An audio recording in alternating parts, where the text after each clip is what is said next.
On my quest to design and build the ultimate crawler wheel, I need to lay out my goals and parameters. My goal is ultimate performance, which usually means climbing performance. Climbing and descending are opposing goals. If you build your rig to climb, it can compromise the descending performance. But there are more strategies to deal with going down than there are for going up. For example, the right amount of increasing acceleration can help you go down. So my definition of ultimate is maximum climbing performance. This means the wheels won't necessarily look scale or meet the rules of any competition class.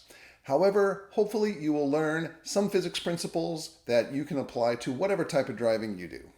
While I'm still working on the front wheel with the weight hanger, I can show you the standard version, which I plan to run in the rear. It does not have the drop center design, the loaded dice or weight hanger capability.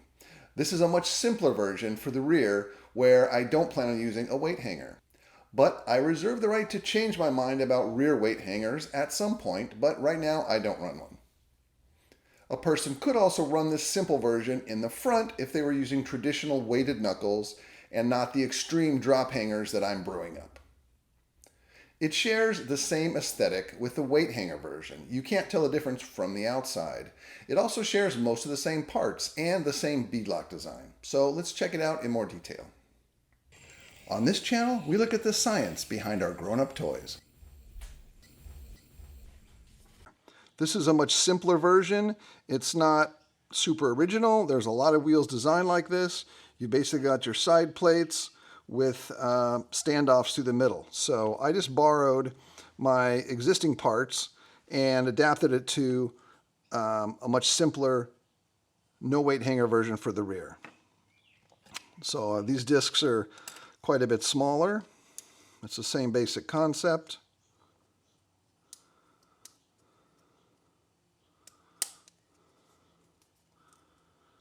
I should probably make some dots to make it easier to line these up.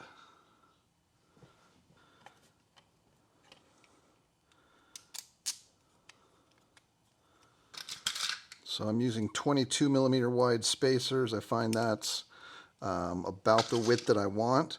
It's definitely on the wide side.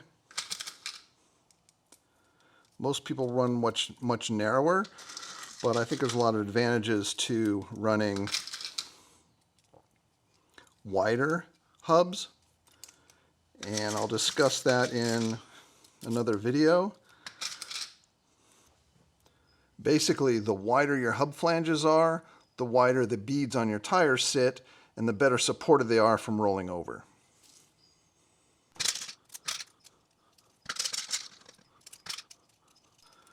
So you start by assembling it loose like this. And this is a rear tire, so I'm using a medium weight foam because when you're climbing, you've got most of your weight on the rear wheel, so you want that rear wheel to be a little bit stiffer to support all that weight. So normally I would recommend putting a stiffer foam in the rear and a softer foam in the front. I also punched 3 vent holes in the foam rather than venting the tire. And let me show you how easily this goes together.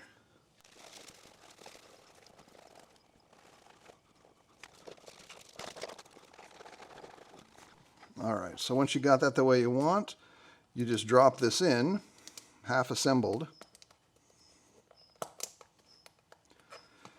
And then all you have to do is walk this one edge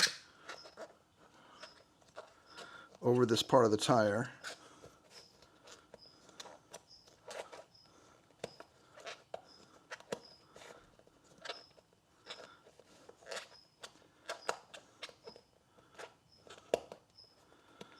And tuck it under the beadlock.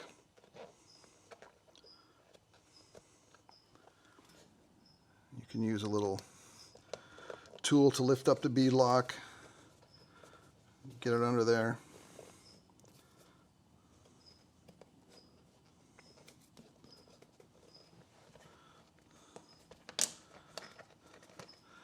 All right, so just like that, the beadlock is in place. And now we'll go through the other side and assemble the other parts.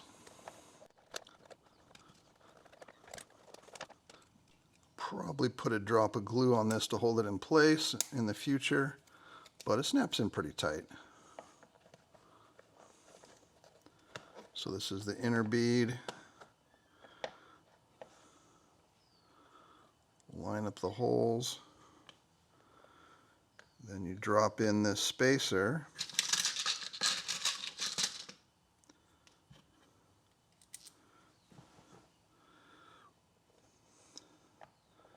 Line up the grooves. Find this first screw.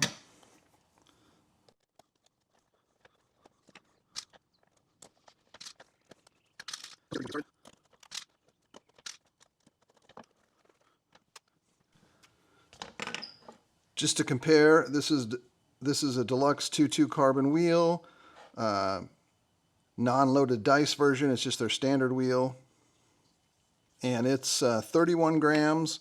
My design has some extra plastic in here and is a little bit different, and my design's about 52 grams, so it's a little bit heavier, but I'm okay with that. So make sure that the vents aren't blocked. That's good.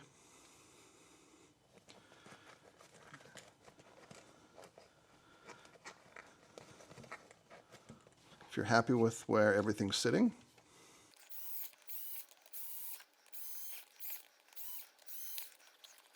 I was holding the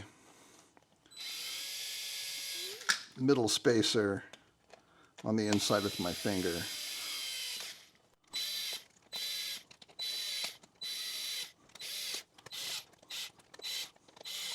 Now I'm using Torx screws. I use Torx screws on everything because in this tiny size, they really don't strip. And you can only buy high quality Torx screws. You can't get cheap ones.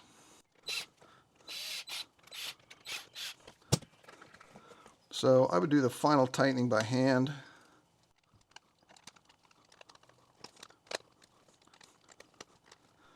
I may take this apart again, so I'm not using Loctite, but I would use a small drop of purple Loctite on each of these screws.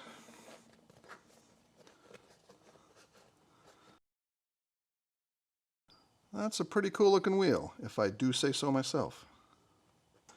And one thing I like about this design is there's more clearance than on this Deluxe. No offense, Deluxe, but this would not clear a stock plastic Capra Portal knuckle. I made about 2 millimeters more clearance on the inside here, so this is more likely to clear more people's knuckles.